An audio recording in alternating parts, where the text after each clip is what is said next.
ఓ రాత్రి అన్నం ఆడుకుంటాకి తాడేపల్లిగూడెం అంతా తిరిగాను. ఎవరు అన్నం పెట్టలేదు, ఆకలి అయిపోతుంది. అలాగని తాలూకా ఆఫీస్ ఉంది కదా తాడేపల్లిగూడెంలో, దాని ఎదురుకుండా కురిపి వాటలు ఉంది. ఆ కురిపి వాటల కాడికి వెళ్ళి, అయ్యా కొంచెం అన్నం ఉంటే పెడతారా?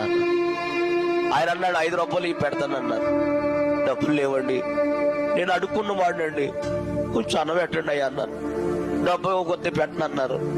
అట్లే బయటకు వచ్చి వెళ్ళేవాళ్ళు వచ్చేవాళ్ళు, బాబు 1 రూపాయి ఉన్నాయా, అన్నం కొనుక్కుంటాను 1 రూపాయి ఇవ్వండి.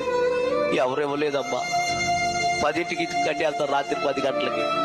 ఏం చేయాలో తెలియక వారు తినే ఎంగులాకులు ఎక్కడైతే పడేస్తున్నారో, వాడు పడేసిన ఎంగులాకులు ఎక్కడైతే ఉన్నాయో అక్కడికి వెళ్ళి కూర్చుని వాడు పడేసిన ఎంగులాకులన్నీ మెతుకులు ఎరుగు తిన్నాను. కానీ